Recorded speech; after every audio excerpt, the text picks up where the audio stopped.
Services for BASF. Basically, if it has to do with bugs or science, Dr. Bob has a title for it. He's a board certified entomologist with over 25 years of research and education in this industry. And today he's bringing all of that expertise to one of Texas's creepiest crawlies. If you've ever had a customer jump on a chair screaming, this talk is for you. Please welcome the man, the myth, the entomologist, Dr. Bob Davis. Yeah, thank you. Thank you, Jason. That was fantastic. I feel sorry if people have to read some of that background stuff. It's like, the guy can't hold a job, all these things he's done, right? But no, pleasure to be here and thank you for the invitation today. And I'll tell you what I'm going to do. I'm going to see if we can get the share screen here going and make sure we are set. How does that look? Right there. We okay, Jason? Can you see the slides? Yes, sir. That's fantastic.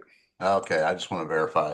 Well, thank you everybody for spending some time with us today. And when TPCA, Tammy and I were talking not too long ago, we were thinking, wow, it's scorpions are always a ton of fun, and they're throughout a lot of Texas. In fact, they're throughout all of Texas. They're just more prevalent to the southwest versus the northeast, but they're in every county.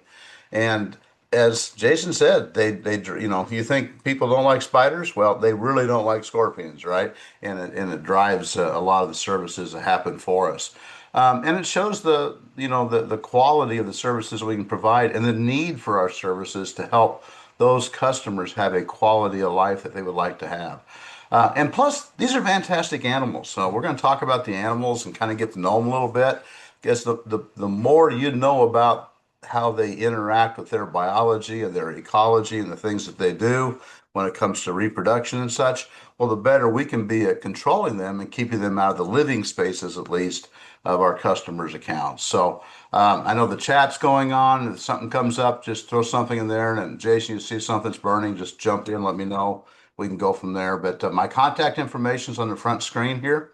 That's my cell phone. That's my email. If I can be of service, please reach out. Love to hear from everybody, which throughout the year, I hear from quite a few folks through the TPCA interactions, which is fantastic.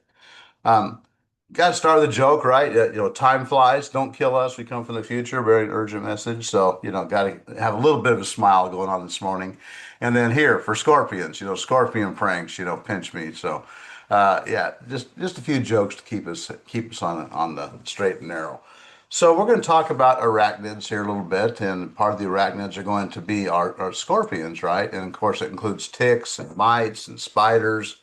Some things maybe you haven't heard of: vinegaroons, harvestmen, wind scorpions. We'll talk about some other animals that are similar to scorpions and therefore can drive a little bit of that negative interaction with customers. And arachnids, of course, they have the two major body parts. They have simple eyes. They do not have wings or antennae, and they do have 8 sets of legs. And we'll talk about their morphology a little bit more. So let me see. There we go.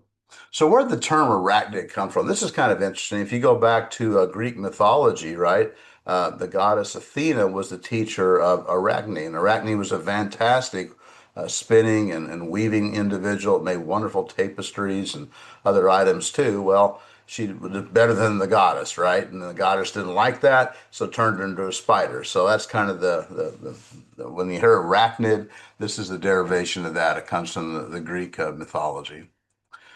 And let's focus on scorpions, right? So there's about, more than 1,500 different species of scorpions across the entire world. 90 of them in the U.S. And we got 42 species themselves in Arizona. Texas, we're about 20 species or so if you add Texas and New Mexico together.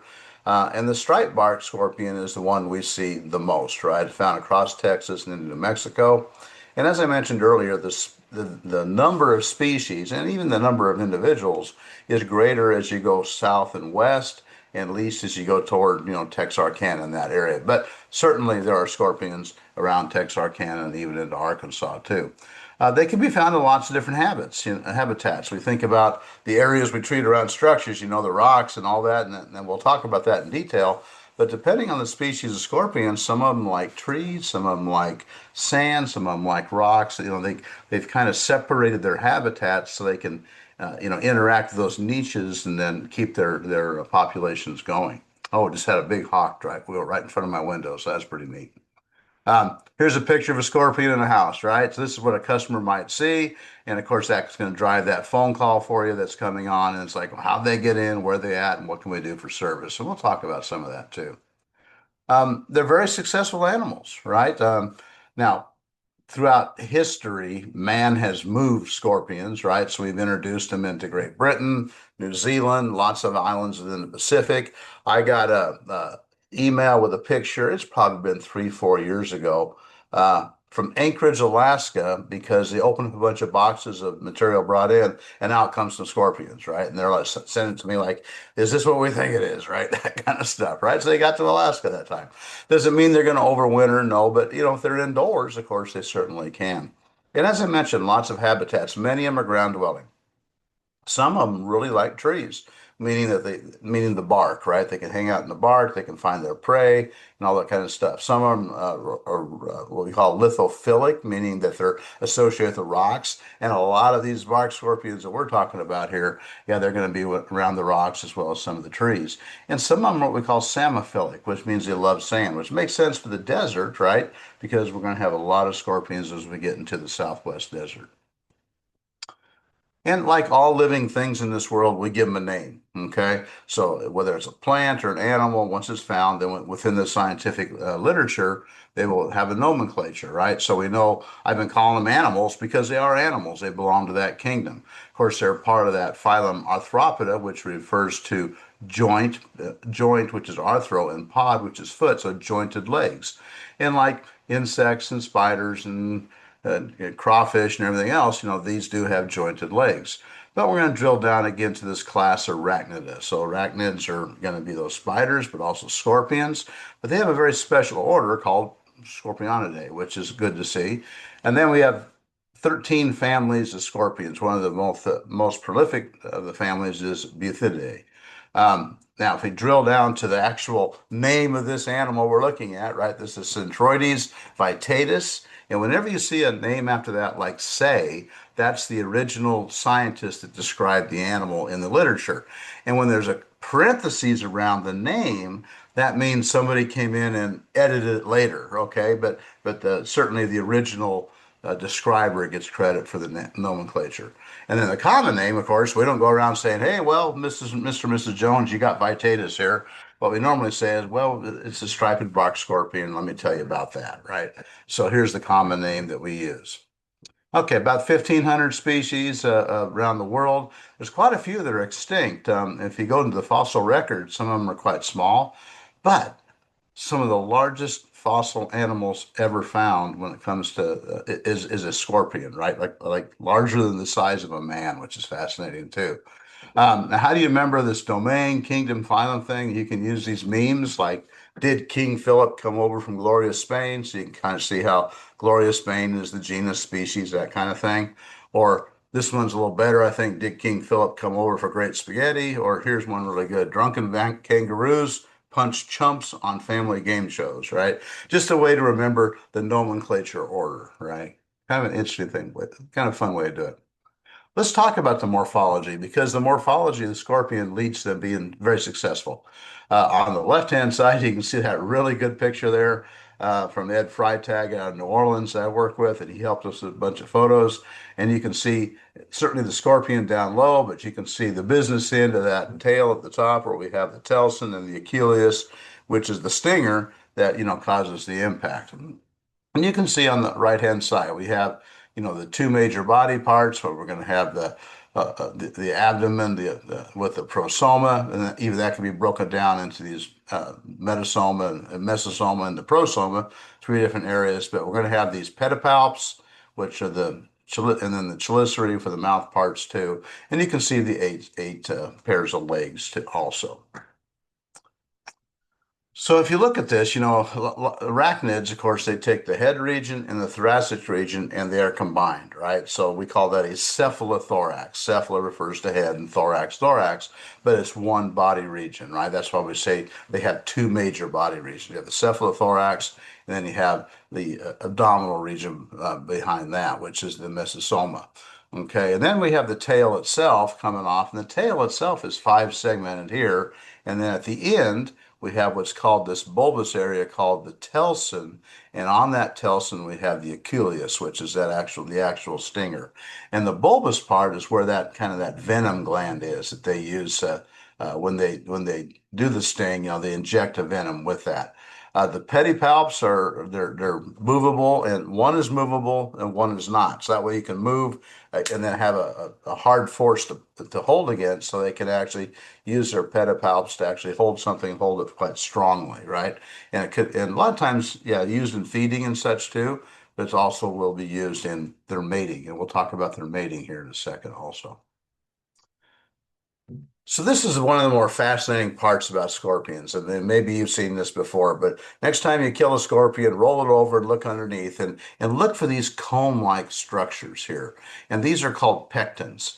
And what they are used to do, they are sensory organs, right? Kind of think like an antennae kind of thing, right? But they are used to detect vibrations and signals, and they're dragged on the surface, and they can detect prey. They analyze surfaces. They can see if a predator's close to them, they can run away or whatever it is.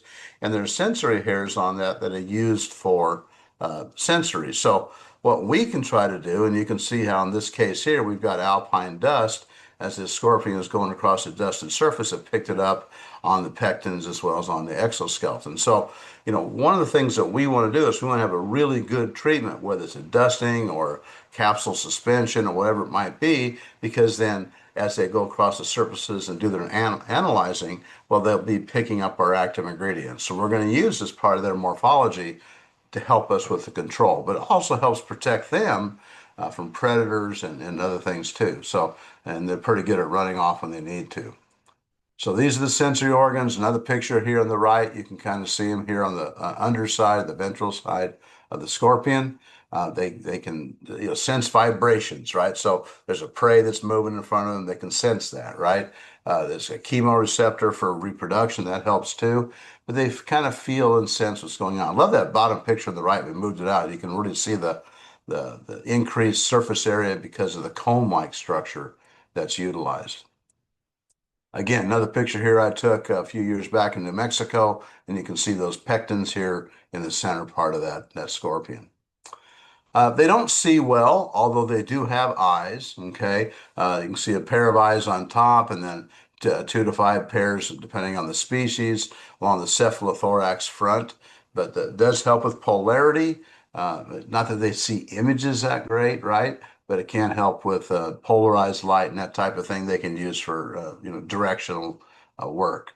They can hear well. We just talked about vibrations because they have sensory hairs on their legs, but also the pectins, and that helps with detecting movement, whether it's something coming after them or something they can go after for food, right? So the vibrations. And when you roll over, of course, there's the pectins we were talking about on the left, but look where I have the circle. What are those? Well, those are spiracles, right? So they are living, breathing animals, and they have to bring oxygen in and they let CO2 go out, but they also live in extremely water stressed environments at times, right? Pretty darn dry. So these spiracles, they can close them down and just open them up enough to allow for gas exchange, but still keep as much water inside the body as they can. So they're, through their behaviors, they're able to actually modulate how much water they lose, but still let the oxygen and CO2 transport occur. And they do have these book lungs, right? And many spiders do have book lungs as well as scorpions, and they're just really, really thin, laminated type segments that air goes in and then CO2 comes out, and they utilize that with the spherical openings to let the gas exchange happen, but reduce water leaving, right? Depending on the species, and They can be quite small. Scorpions could be a half inch or so, and then some larger species could be over, half a foot or so. Our adult striped bark scorpions that we deal with a lot are about 2.5 inches long. And certainly you can have different instars because remember, they go through the molting process, and you go from first instar, second instar, till you get to the adults itself. And they do have a pretty neat courtship, and maybe some of you have seen this out in the field. I'm going to show you kind of a video here in a second, but what happens is the males will find a female, and then they will engage in a courtship dance. And basically, the male, you can see him kind of hooked together here from this photo by Dr. Mike Merchant from Texas A&M. And what happens is the male's a larger one normally, and the male will shove or push the female around, right? And then get to the point where it drops the spermatophore packet, and then will try to push that female to get over the packet so she can pick that up. So what's going on here? Why the pushing? Well, the idea is if you have really good genetics, you're a strong scorpion, and you can then push that female to where they have to be, and then that female will pick up the genetics and go on to the next generation. So there's a decent chance you're selecting for the stronger, more vibrant, if you will, scorpions. And that's kind of what's going on. It's kind of like a selection feature through their process of the reproduction. And then, of course, the female then picks up that spermatophore packet, and then get the fertilization that happens, and then they're going to have the eggs. And then actually, the eggs stay inside of the female, which is not true with many, many insects and such too. I mean, a few, but not very many. And they actually give birth to live young. We call that viviparous, okay? And you can see here these scorplings on the back of this female. And that's the first instar. So they were hatched inside, they come out, they crawl on top, and then for at least this until the next molt, this female's taking care of those scorplings, right? So it's kind of helping them not be preyed upon, not dry out, it keeps the ants off, whatever it might be. And she'll carry them from a couple of weeks, and then these will finally molt to the second instar, then they're off on their own, right? But just that little bit of care that she provides for that first instar is another reason they build their numbers up, right? Because one of the questions could be, why is there so many around this account, right? There's going to be numerous reasons. Habitat's one of them, but also some care by the females for the young could help, the population numbers, right?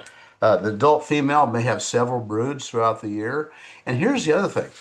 Many scorpions can live multiple years, right? So think about that. Quite a few eggs, a couple of generations a year, some parental care, at least for the first instar, and now they can live for numerous years. So you can see how population numbers can get large over time, right? As long as there's enough food to feed everybody, right? That's the other part about it. And we'll talk about how we can impact them by taking away their food, which helps also.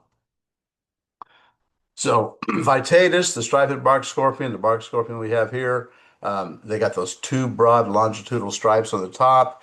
But and maybe you've seen this in the field, right? You look at a scorpion and say, "Wow, it just looks a little different than the ones I've seen over in a different part of Austin or San Antonio or wherever you're at," right? And they actually can have some different mesoforms or different color forms. I mean, they all are pretty close, but they can change a little bit based on the habitat, which helps them with camouflage, right?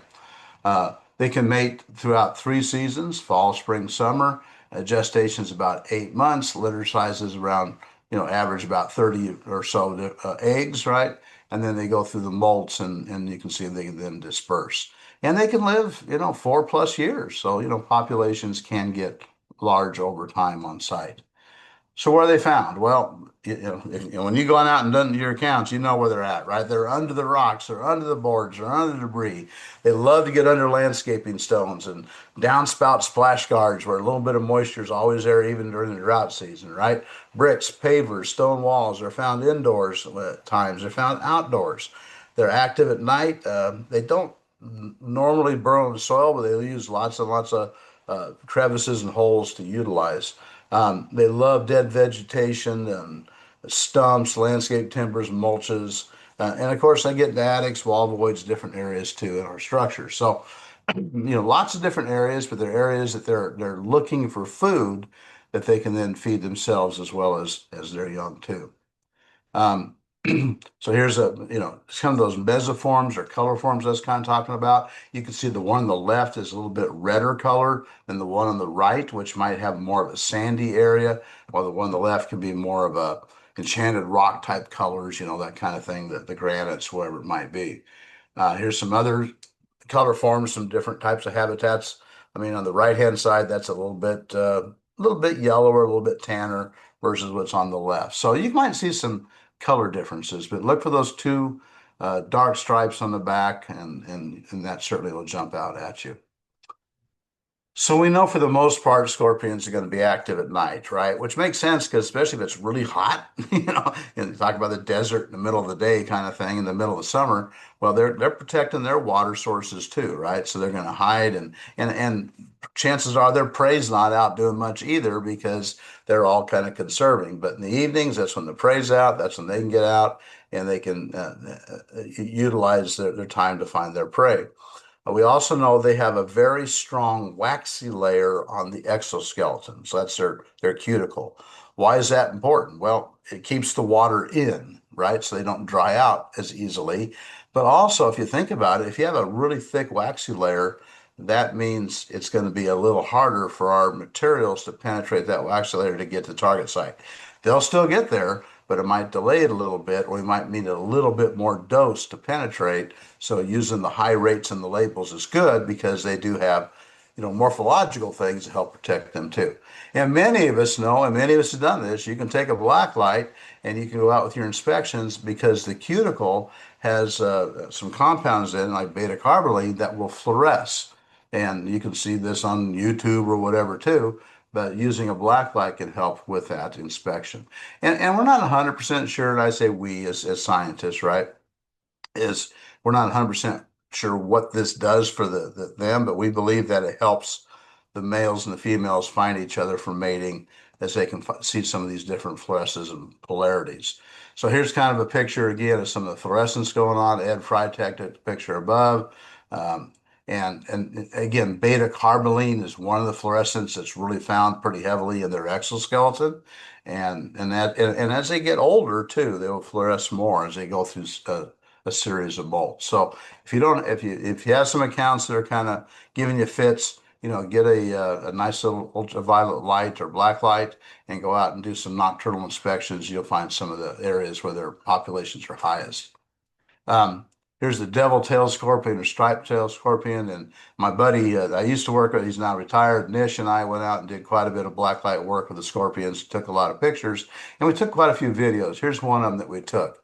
And Jason, if you cannot see the video, tell me, but I believe we can. And you can see the male on the right is pushing this female around. And that's kind of what I was talking about with this mating behavior. They're not fighting, right? But what they're doing is at nighttime, and we got the black light on them, so with the video, so we got the fluorescent video going. So, and we're doing it by holding our hands. That's why we're not fantastic at it, but still, it gets you the message apart that this is the behaviors they use to move that female. On top of that spermatophore, and then begin with the mating going forward. So pretty neat. And here's another one too, and you can see a series of them we have. This is some work we did in New Mexico years ago. And again, you can see a number of them push each other around. Look at the size differential of some of these. Some of these are quite large. That's a big male there in the upper left. But yeah, pushing each other around. And look at the difference in the fluorescence too. Some are brighter, some are darker, depending on how much of that carboline they have. And of course, what we would do is we would go out and do studies with our various products. We'd have to go out in the desert and collect them. So we would go out at night with long forceps with a black light, and we would look for them, see them fluorescing, pick them up and collect them. But one thing you do when you do this out in rattlesnake country, before you reach down with your forceps, you want to flash on your bright light to verify there's no snake there too. So that's important. Um, so they're predators. I think we talked about this. They're not going to eat plants and stuff. They're looking for live animals and that they could then prey upon. In fact, they eat lots of different things: insects, spiders, centipedes, earthworms. They eat their own species, right? They eat scorpions too. So they are predators. And so what does this mean? That means if we could do fantastic pest control across the board, we're going to limit their food sources. So that's part of the answer for controlling scorpions is just doing overall excellent pest control. And what they do is they take those chelicerae, their pincers, and they grab that animal or their prey, and then they arc that those five segmented tail over the top, and they take that Aculeus at the end of the telson, and they impale the prey, and they can even inject a little bit of venom when they do that. So they're looking for that live prey.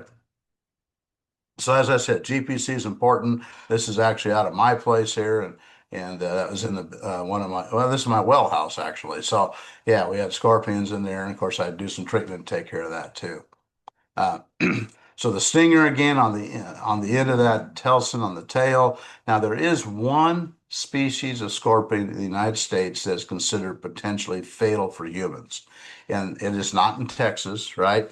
And it's basically found in very southern Arizona. It's the Arizona bark scorpion, a little bit in that southwest New Mexico area too. But that's a nice thing to be able to visit. We'll talk about the medical part here in a second, but customers, are weirded out about these things, and we have a lot of Yankees that move down here, right? And they see scorpions and they're freaking out. Well, okay, you can put them at ease saying, hey, the species we have in Texas are not considered, fatal, which is a nice thing to have let them know. But the stings can be irritating, and I kind of put this toward a bumblebee sting or a bee sting or even a wasp type interaction. And as I said, fatalities are extremely rare, only the one species. Now, can somebody be hypersensitive? Can they go into some type of interaction because of highly allergenic to the venoms? Of course, they can do that with a bee sting. That can happen with a yellow jacket or whatever it might be, right? And that's important that there's many people we know that can go into shock from fire ants, so that can happen too. But that's for the individual sensitivity of the person versus the actual venom of the actual animal, right? So for the most part, they're just irritating, and fatality is extremely rare. And we know that in Texas, as I said, we don't have that species that causes fatality. So what about the actual sting? And many of us have been through this, right? But individuals can have different degrees of sensitivity. Usually an immediate pain, some type of burning sensation. You got the poke from the Achilles, and then you got the venom in there. Sometimes you get some pretty decent swelling, not all the time. Certainly the site's tender, and like this individual here, probably had to be wearing pretty loose shoes for a while, right? Because it can be very sensitive to that area where the sting happened. But more severe situations, you can feel some numbness in your face, maybe some vision issues, muscle twitching, thick tongue sensation. Basically they're having a hypersensitive reaction to the venoms. So of course anybody gets stung. I'm a bug doctor, not a medical doctor, but at the same token, there are things that can be advised, but they should visit their personal physician or maybe see a walk-in ER center, whatever it might be, if they need some help if severe reactions hit. First of all, wash it. Wash the area. Wash it very well. And if you get hit yourself, hopefully you got something like our instant soap and water in your truck. Fantastic tool to have. All you need is this. It's soap and water with some paper towels. But you clean that area quite well. The basic part of the soaps will help with some of that venom, and it certainly will help by keeping off other things that could be secondary infections. So wash it very well, rinse it off pretty well too. And then, put a cool compress to it, like an ice pack, because you're going to get that swelling. And if you can reduce the swelling immediately, that works a lot better than putting ice on it later after it's already swollen, right? And we all know that from just having physical injuries over time. You can elevate the sting area, that'll help too. If you have symptoms beyond a little bit of pain and swelling, then of course you can, contact your personal physician. You can talk with one of these walk-in centers, or you can call the poison control center and say, hey, I got hit by a scorpion. What would you suggest, right? Now, if you hire folks or if you have customers that have reactions to bees and such that are very severe, then they should know that scorpions should be on their list of things to watch out for, right? And some of these, popping a Benadryl can help. That really helps with reducing this interaction. Again, I'm not a medical doctor, but these are some of the things that WebMD and others will mention. And those that have very severe, they're going to have EpiPens and those kind of things available.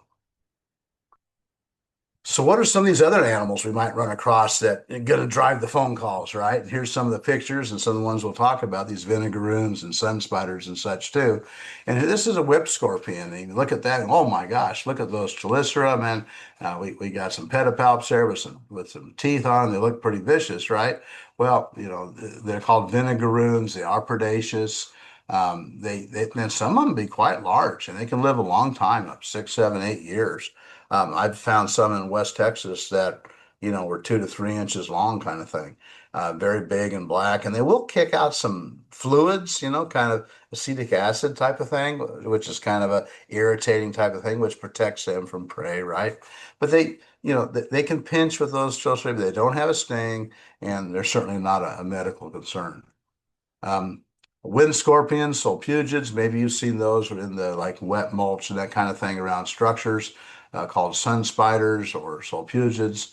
You know, inch and a half long or so. You can see the 4 pairs of legs, got those pedipalps in the front. But again, no tail, no stinger, not poisonous. They can pinch, but you know, that's about all they can do. And then we have these pseudoscorpions. You look at that and go, wow, that's a scorpion. Well, there's a scorpion without a tail, right? Well, and that's why we call them false scorpions or pseudoscorpions. Again, not really a medical problem. We have, you know, 30 some species in Texas and they can live a couple of years. And they are also predatory. They'll, you know, grab insects and ants and things and be able to prey upon those. I've seen a number of them, but they're fairly rare. So what about control? Well, we got to find where they're at, right? And we're pretty good at doing treatments around structures where we set up barrier treatments and that kind of stuff. But you know, and that helps with scorpions. But what I'm going to say is you got to change your mindset. You have to go after them where they live, right? And go after them. And part of that is the inspection. Where are they at? You know, where's the rocky areas like this rock wall? Where's the landscaping timbers? Where's the landscaping stones? Where's you know, I got in front of my house, I have a whole area of river rock that I use for drainage. Well, there's tons of scorpions in there, and I know that, right? So then you want to, you know, put your plan together for treatment. We'll talk about that. And then you want to evaluate it. You know, how do you evaluate if your treatments work? Well, possibly glue boards that could help. Maybe you rely upon the customer calling you back and saying they're still here, you know, whatever it might be. Or maybe you stop by, and especially problem accounts, and do a little blacklight work in the evenings during the season. That can help too. There's quite a few resources out there. I enjoy this Insects of the Southwest, which includes not just insects, but also scorpions and such. The Spiders and Scorpions book from A&M is a good one too. And there's quite a few like Texas A&M, Nebraska, other ones have some of these, you know, extension bulletins you can download. And that'll help with your own training. But some of these, like these scorpion things from A&M and such, you can also do that as a leave behind with your customers when they have lots of concerns and questions, right? That can help too. But kind of look at them and see what helps. Please go to our website here. You can see the website on top. But I wrote this Controlling Scorpions with Findona. It talks about the biology, ID, where they're at, and then talks a little bit about using Findona. We'll talk about that in more detail for control. And then years ago, Todd may not remember this, but I wrote an article called Scorpions, you know, a homeowner's worst nightmare, and we published it in the TPCA magazine and such over time. So that's still available. I'm happy to send that to you if you'd like. Just send me an email. There's my email again. And that some of the companies have said that was a nice piece that they could use with your customers, right? To help with the messaging and work with your customers, because if you got some habitat that needs to be cleaned up and it happens to be a sink for these things where they're really breeding and finding food and they're building their populations, well, then removing some of this from site could be helpful, or at least away from the structures, right? That can help too. Trimming branches. I mean, we talk about this because animals can use those as bridges onto the building, especially if you have treatments down low, but they're coming up the bark and they're coming over on the tree and onto the roof and into the attic or through the eaves and soffits, whatever it might be. But yet, if we take away that bridge and force them into your treatments, that can be helpful. There's lots of exclusion work can be done, and some pretty neat setups anymore with some of these garage doors and such, where you put these sweeps down and such, that can be quite helpful. But part of your inspection, going around and finding where these gaps are, where they can come in, can make a difference. The copper wall can help in the weep holes. Um, Texas is really good at building structures of weep holes, and they can use these weep holes to get behind the veneers or into the wall voids, and then they start building populations and they're indoors, right? So if you haven't thought about doing the copper wall, the stuff it type of thing, that's something you might want to consider. At least dusting in those a couple times a year is not a bad thing to do for all types of pests, including scorpions. Caulking, all that type of stuff, just sealing areas. Now, does that mean you're going to be able to 100% exclude? Probably not, because you can't get everywhere and structures can be quite complex, but everything that you help with can make a difference, right? Visiting with a customer to not have areas overgrown can help. Just grass maintenance and those kind of things can be quite helpful, and weeding and all that kind of stuff close to the buildings could help too. The pruning makes a big difference. Garbage containers right against the building in a frame type box, and those are great places for scorpions to be hanging out down low. And we always talk about don't put firewood next to buildings. Well, don't do that anyway. Don't, or any kind of storage of any kind of plywood or lumber or whatever. Let's get it away from the structures, right? Because that's going to be a heck of a area for not just scorpions, but other things too. Check the window screens. I mean, if they're tight, it's going to help, right? And that can help with that too. We talked about exclusion, different types of expansion foams you can utilize, caulking. Love this picture in the upper right. I mean, those are holes that a mag truck can go through, right? But certainly scorpions, mice, rats, whatever can utilize them too. Maybe this is not the type of work that you do, but it can be recommended as part of your inspection report for a handyman or carpenter service. But if you do this, hey, charge for it. Good stuff. Um, Glue boards could help, right? And Robert Stocker noted that they have some fantastic glue boards you can utilize. And whatever you remove from the building, you remove from the building, right? But I like to use glue boards, and these are some of mine that I've had through the years at my place. And you can see I like to use them for monitor, but also to let me know where they're coming in at. The one, the lower right's right by the garage door, of course. They sneak in on the sides, and I can at least harvest some. But it also tells me when the pressure is getting larger, right? And maybe I need to re-up my treatments, whatever it might be. Raking and turning mulch can make a big difference too. So put that as part of your recommendations. Now, are they difficult? Yeah. I mean, I've been talking about how they're hiding, they're cryptic, they're not as active during the day, they have a heavy waxy layer, all that kind of stuff. But that does not mean that our treatments cannot make a difference. They will, right?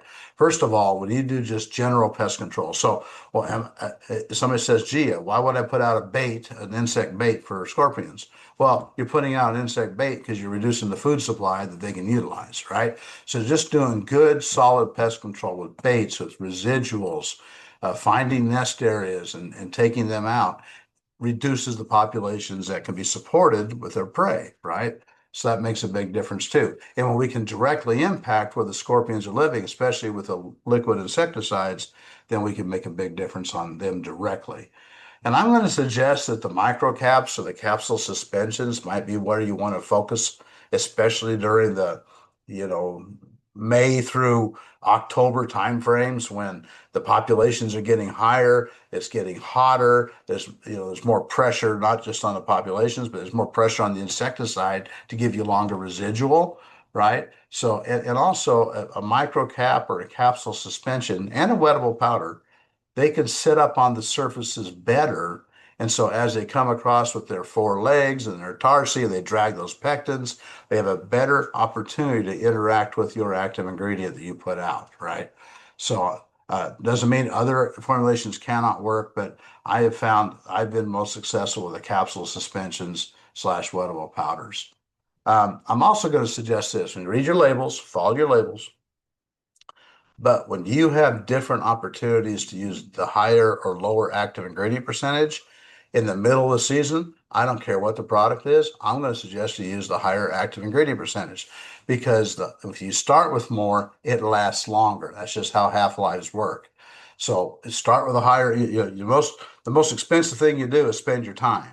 It isn't using a little bit more active ingredient to make you not have as many callbacks, right?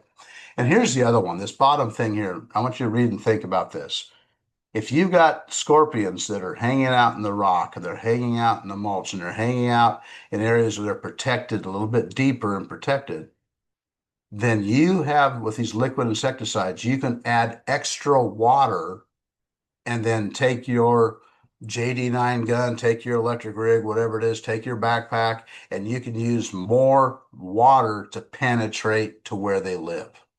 Remember I said we're going to go hunting? Yeah, they're underneath the landscaping stones. Painting the top of the landscaping stone will have some impact, but getting underneath the landscaping stone because you use more volume around it is going to have more impact, right? Go after them, go to where they live. Dust, I mentioned this earlier. Dust can help quite a bit. I think it's a great service once a year at least, maybe twice a year, to walk around with a dust product and go around the outside, and everywhere you see an opening, you do a little light puff, a little light puff. And that can go a long way for providing protection over time. You can do more volumetric dusting in crawl spaces and or attics, maybe once a year. Those type of things would help, especially in scorpion country, right? It can make a big difference for that. Boric acid is not a great choice because boric acid has to be ingested. Can it be ingested by scorpions? The answer is yes, but it's pretty difficult. They'd almost have to get it by eating something else that had the boric acid on them, right? But, alpine and many of the other dusts, they actually work. Yeah, they work by ingestion, but they also work on the outside, like we're showing here, and they can interact with that cuticle, bust it up, and then they dry out, that type of thing. And then alpine has two modes of action because once it busts up, the dinotephuran penetrates to the nervous system and causes death that way too. So you can see the alpine dust here on the scorpion. Um, Granule materials can help. I know a lot of us like to put out the granules, and these are regular insecticide granules, not bait granules, right? And that can help because number one, you're doing good pest control anyway. The granules, though, are going to fall, into that thatch layer or possibly a little bit in the rock, and that's going to help. And then as they get wet, they're going to be activated and available. So that can help. But again, read your labels, try to use the higher rates, get that longer term control and a little quicker front end control, and that'll help too. I mentioned Findona. That's our alpha cypermethrin capsule suspension project or product, if you will. And it's a little bit different in the way it's encapsulated because we have a lot more capsules per square inch. So we get really heavy coverage, right? And then we get longer term protection because the capsules protect the active ingredient. And the active ingredient is called alpha cypermethrin. And it's not just cypermethrin, it's alpha cypermethrin because we've taken the purified isomers that are the most active to give you the fastest control on the front end because those are the best active isomers that cypermethrin has as a whole. And again, it'll the capsules will stick to that waxy layer on the outside of the scorpion, and then they'll kind of melt, if you will, into that exoskeleton and get to the target site and provide some really good control. So just to show you, I mean, here this is a interesting data here because this is direct spray. So we're hitting this scorpion directly. So then the capsules hit this outer exoskeleton, they penetrate through, and you can see within 24 to 24 hours, we're getting some pretty good impact here. And this is Findona versus Talstar, but Findona quicker as it has the alpha cypermethrin type thing, the more active thing. Now these are interesting because this is actually sand treatments, not direct treatments to the scorpions. And then we took these scorpions directly after it was dried, but also 2 weeks later and 30 days later, and put them on that sand and let them sit there like 4 hours or whatever it is, and then let them see what kind of impact. And again, you can see pretty good control for the residual nature too. Here we are 14 days after treatment. So, it's aged for 14 days outside in the sun, all that kind of good stuff.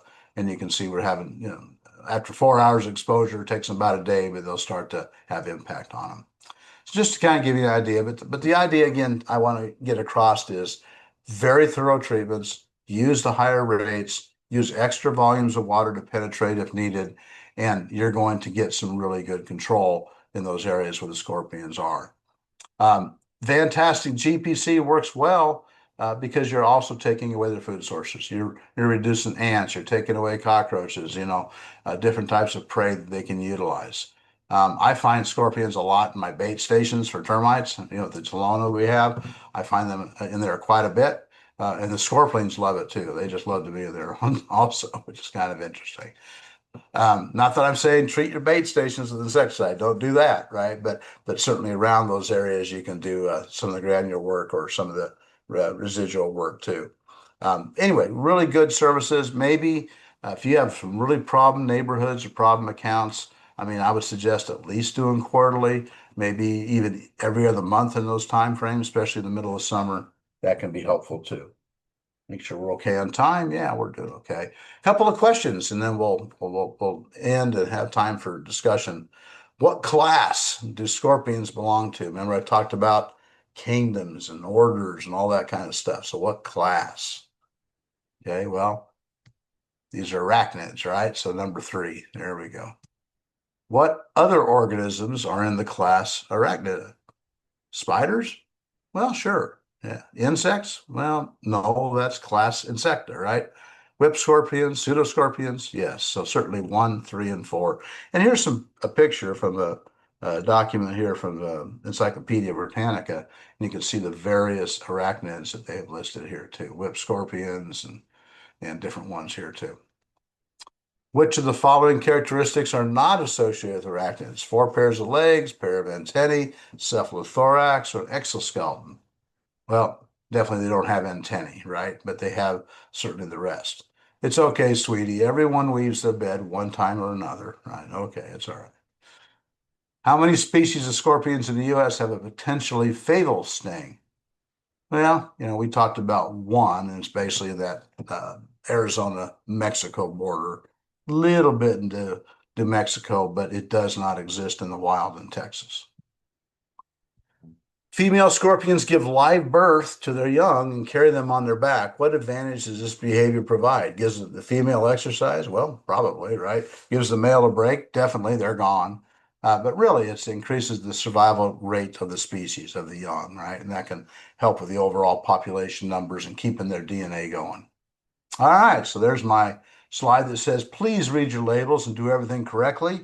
And I'll go back to the front, and there's my phone number, my email. If I can be of service, please reach out. And Jason, I'm going to stop there.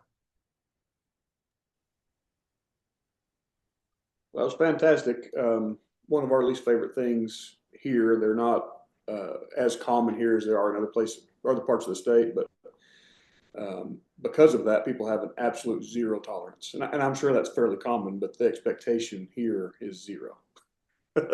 so, so Fred asked if we're able to get a copy of these slides for reference, or will there be a recording? There's 100% going to be a recording. They all go on to TPCA's site. So that'll be up soon. Dr. And Bob that's where to access them. Yeah. Do the recording. Yeah, that'll work. Fantastic. That was it? Nobody wants to share a horror story or anything like that? I feel like if we throw everybody in, open up everybody's mics, Todd, they might start talking, maybe. Possible. Let's see. You're asking me to do something that I may not know how to do. I know, and that's why I asked. Yeah, restart it. Yeah. Can we start all over again, please? So, Dad was servicing a bait station years ago, Dr. Bob, for termites, and reached his hand down in there, and he said it felt like a matchstick shoved up his finger. Looked down, and it was one of these scorpions, and of course that scorpion had a shortened lifespan, but he said you should always look before you're in places. Paige on the chat said that scorpions are the worst, been stung several times. I myself have also, having been in the Central Texas area, long time, we have a lot of rock around our place. You dig down West Williamson County, and it is, let me tell you something.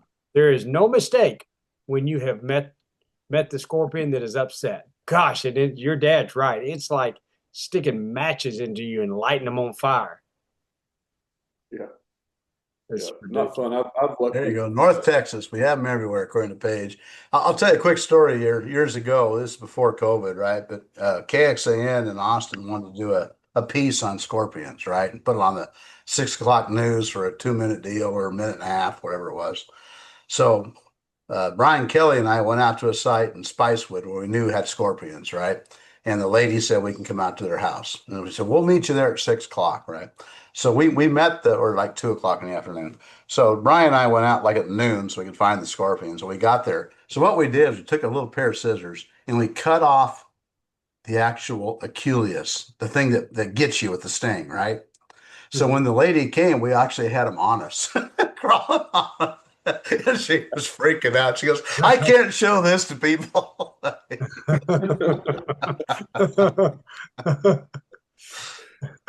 So she didn't. Dr. Bob, thank you so much for always being such a wonderful supporter of TPCA, and we really do appreciate everything that you do.